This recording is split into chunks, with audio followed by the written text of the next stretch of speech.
فريد وسيران أخيراً مع بعض؟ بعد كل اللي مروا بيه، هل الحب اللي بينهم قدر ينتصر على كل التحديات؟ الحلقة دي مش مجرد تفاصيل، دي انفجار مشاعر ورجوع حب مستحيل ننساه. هل هينجحوا في بناء حياتهم مع بعض؟ واللي جاي مش هيكون مجرد زفاف، ده هيكون احتفال بالحب اللي اتغلب على كل شيء. تفاصيل تحضيرات الزفاف هتكون مفاجأة للجميع. قبل ما نبدأ، عندكم دقيقة؟ لو لسه مش مشتركين في القناة، يلا اشتركوا دلوقتي وفعلوا الجرس علشان ما يفوتكمش كل جديد، واعملوا لايك لو الفيديو عجبكم. الفيديو النهاردة مليان أحداث مش هتصدقوها. يلا نبدأ. تبدأ الحلقة برجوع الرباعي سيران وفريد، وسونا وعابدين وسيران تحررت أخيراً من قيد الماضي. ولكن رغم أن سيران تخلصت من سنانة وديار، إلا أن الجرح الذي تركه فريد في قلبها لا يزال عميقاً. فريد حاول التصالح معها عدة مرات، لكنه لا يزال يشعر بأن حبهم لم يمت، وهي في المقابل غير قادرة على مسامحته. تبدأ المأساة بمشكلة مالية كبيرة تواجه عائلة كورهان، ويحتاج الجد هاليس لاتخاذ قرارات حاسمة لإنقاذ الشركة من الإفلاس. ولكن فريد يثبت للجميع وللجد هاليس أنه يثق في سيران وقدرتها على إنقاذ الشركة. يظهر فريد أن تصميماتها ستأخذهم إلى عالم جديد من الشهرة والنجاح وإنقاذ وضع الشركة. يبدأ فريد في اختبار حب سيران، حيث يذهبان معاً إلى الخان لبدء العمل على تصاميم جديدة لإنقاذ الشركة. هناك يبدأ فريد بمصارحتها بمشاعره، وأنه ترك ديار لأجل أن يبقي معها، لكنه في نفس الوقت يعلم أنها لا تزال غاضبة منه. وفي هذه الأثناء تنجح سيران وفريد معاً في إنقاذ الشركة. فريد هيبدأ يواجه الهلاوس اللي بتطارده، وهنشوف فؤاد بيظهر له بشكل أكبر في الحلقات الجاية.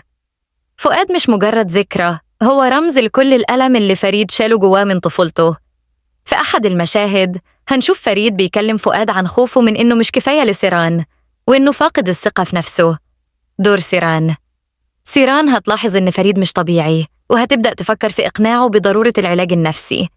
هنشوف مشاهد مؤثرة جداً وهي بتحاول تطمنه وتقوله إنها معاه مهما كان، وده هيكون لحظة مهمة جداً في عودتهم لبعض. عابدين أصبح شريكاً في الشركة، وهذا تعويضاً له عن كل شيء حدث بعدما اعترف هاليس كورهان بعابدين كواحد من العيلة ورفض خروجه من القصر. قرر يعوضه بأكبر خطوة ممكنة، إنه يكون الشريك الجديد لعائلة كورهان. القرار ده كان بمثابة تعويض عن كل المعاناة اللي عاشها عابدين، وفتح له باب جديد ليثبت نفسه ويحقق نجاح كبير مع فريد وسيران. واللقاء الصحفي لعائلة كورهان يتحدث فريد عن نجاحهم في إنقاذ الوضع للشركة، ويعترف فريد: أنا ممتن لكل لحظة، لكل خطوة، ولكن هناك شخص يستحق شكر خاصاً، وهي سيران، زوجتي ورفيقة دربي. وكانت المفاجأة سيران تنصدم من اعترافه أمام الجميع، حيث لم يتوقع أحد أن يسمع هذه الكلمات منه في هذا التوقيت. ويبدأ التوتر يتصاعد، خاصة عندما يجد فريد تذهب سيران لغرفتها وتتفاجأ بفستان ورسالة خاصة وسرية أرسلها لها فريد: دعوة للعشاء في مطعم رومانسي. سيران: أريد كثيراً أن أنساك، لكنك لا تخرج من عقلي. فريد: كلما نظرت في عيونك أقع في حبك من جديد. سيران لا يمكنها إنكار الحب الذي لا يزال موجوداً في قلبها تجاه فريد. في أحد المشاهد الرومانسية، فريد يأخذ سيران إلى مكان هادئ على الساحل، ويبدأ بالحديث عن مشاعره تجاهها، ويقول لها كلمات عميقة عن الحب الذي يشعر به. وفي هذه اللحظة ستجد سيران نفسها عاجزة عن مقاومة مشاعرها، لتقرر أخيراً أن تعترف له: أحبك للمرة الأولى بعد فراق طويل. الحرب بين عابدين وهاليس. بسبب والدة عابدين ستبدأ حرب جديدة بين عابدين وهاليس كورهان. بعد عودة والدة عابدين ستروج لأكاذيب حول مقتل زوجها والد عابدين، وتتهم هاليس بالمسؤولية عن ذلك، وهو ما سيؤدي إلى توتر العلاقات داخل العائلة بشكل كبير. التهديد لشركة كورهان.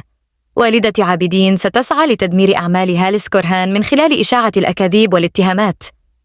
ستحاول إضعاف موقف هاليس في الشركة، ولكن هاليس كورهان سيكون مستعداً لمواجهة هذا التحدي. على الرغم من محاولاتها، سيستمر هاليس في العمل بذكاء للحفاظ على مصالحه في الشركة وضمان استقرارها. هل سيستغل عابدين شركته لصالحه؟ بعد أن أصبح شريكاً في شركة كورهان، هل سيحاول عابدين الانتقام من هاليس، أم أنه سيظل مخلصاً لعائلة كورهان؟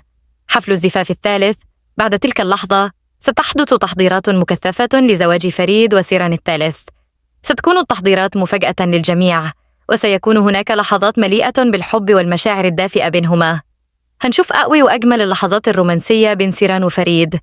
أعتقد إن التحضيرات للزفاف الحلقة 86 الشخصية الجديدة ممكن تستغل الحدث ده في العلاقة القادمة بين سيران وفريد.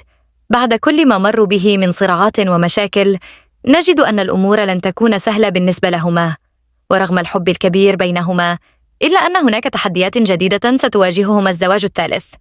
سيران وفريد سيكونان أكثر نضجاً في التعامل مع بعضهما البعض. سيتحرك كل منهما بتأن وبعناية لتفادي تكرار الأخطاء السابقة، وسيكون هناك اهتمام أكبر بترتيب والمفاجأة إن مراسم الزفاف المرة دي هتكون مختلفة ومليانة تفاصيل جديدة. لو متحمسين تعرفوا تفاصيل أكتر عن الحلقات الجاية، متنسوش تعملوا لايك وتشتركوا في القناة وتفعلوا زر الجرس عشان يوصلكم كل جديد. استنوني في الفيديوهات الجاية عشان نحلل سوا كل التفاصيل الجديدة. سلام.